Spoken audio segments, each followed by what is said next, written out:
But yeah, so fucking back to that whole COVID thing. Like, I don't know, man. I feel betrayed as an American. I feel let down, misled.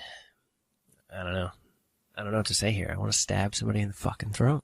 I think we should open shit back. No, like I said earlier, it's time to water the tree. Because somebody on the Libertarian page brought something up earlier.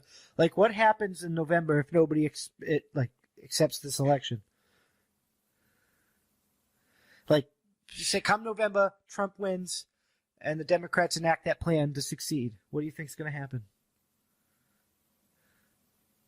I'm afraid. I mean, they're already burning shit down.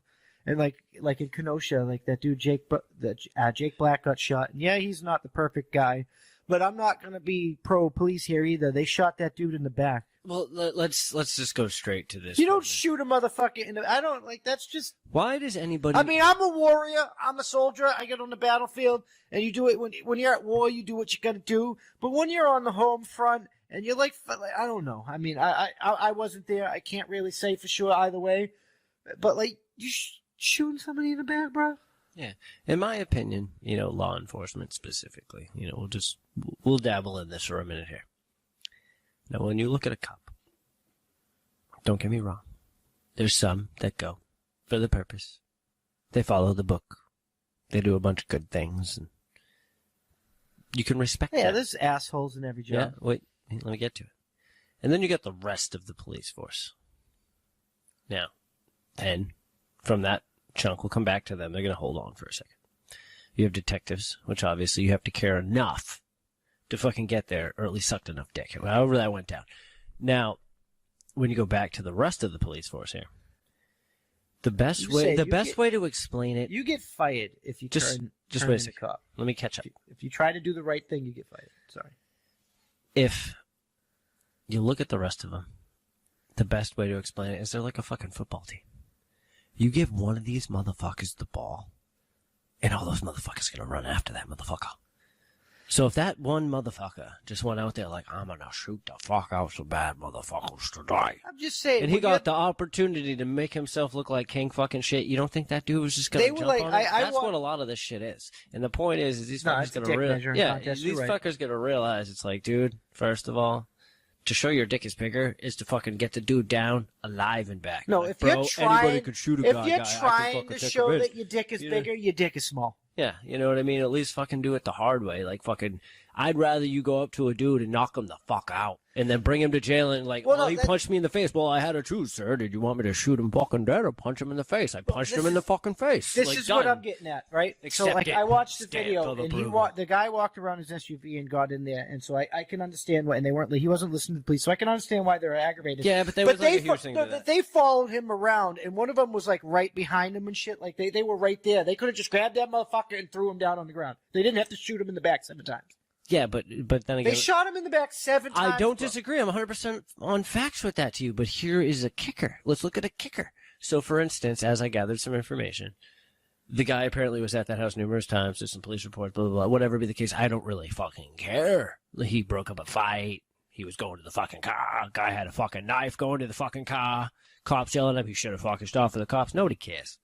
All right, now let's look at the big picture. Let's say, hypothetically, just to understand, besides the fact that I think it was just like trigger-happy fucking redneck, I'm going to shoot myself a fucking black guy. But could it have been he opened the fucking door and boom, motherfucker had a gun? It doesn't matter. But you don't shoot a person in the back 7 times. You throw him down on the ground. I agree, but like I'm saying, that was an old redneck looking fucking white man. It was an old. You don't think he's just sitting there like, shit, I'm about to retire in like fucking 4 months. No, I'm not fucking dying. If you're that afraid, but that's the point. But there should be fucking things for that. But I'm just saying, like, you could tell by his response, he obviously was not prepared for the fucking situation. No, the guy shouldn't have been there. It just is what it is. His mentality was not in it. That whole situation was ass fucked. But the reason why I brought it up is because, like, people are rioting, and they're going to Kenosha and rioting, but nobody in Kenosha, nobody that actually lives in Kenosha is rioting. These people are from outside Kenosha. And then, like, I got mad at this Kyle Rittenhouse guy because I thought he came there to, like, just, like, opposition the riots, and I thought it was 2 people fighting on both sides, like, just fucking assholes. But Kyle was there working, he was defending, like, he got a gun from his boss, and he was he was working for the fight, he was defending, trying to put out fires and shit, and they attacked him, he killed a couple people, and now he's fucking going to jail, and they're trying to, like, first-degree murders and shit. Yeah, I understand, but he's based off of information I've heard today based off of the entire situation and how it's all broken down, as long as his lawyer's not a fucking idiot. The kid's No, he got the same lawyer, that fucking Covington kid. You remember that last thing? It was a while back. It was in D.C. where the Indians, they were singing like MAGA and like they're singing songs, and the Indian man drummed in. They drummed. Doesn't in it just sound like a crazy? But it was the kid from the Covington High School. They drummed in his face. He was wearing the MAGA hat, the white. He got banked from all the fucking like media things that smeared him when he was just sitting there doing what he was supposed to do, and they were in his face. Yeah, the Rittenhouse is getting his lawyer. That dude said he was going to represent Rittenhouse for free. I think it was for free, but don't quote me on that one. Either way, he's representing Rittenhouse. She's that firm is representing the same guy. So Rittenhouse is going to collect a bank. Nice. None of those charges. Dude, not for nothing. Even when I was mad at him, none of those charges were gonna. It was out. It was even for what I thought he was doing wrong at first, because I thought he came there from outside. Even the charges then were preposterous. That's awesome. But they've been doing that. Could you just imagine though? Like, let's just because you have me thinking about this. So you do a hate meme of somebody that you hate, right? So like you did the most fucking mean, awful meme, but it's epic, catchy. Everybody fucking jumps on it. So now you're sitting here, and it fucking goes. Poof. Next thing you know, you're getting fucking paid. You're like, yeah, bro, I just made. And then the next thing you know, that motherfucker is knocking on your door with the attorney, like, hey, bro. Yeah, you know all that money you just made? It's fucking mine because copyright infringement. That's gonna be good. I think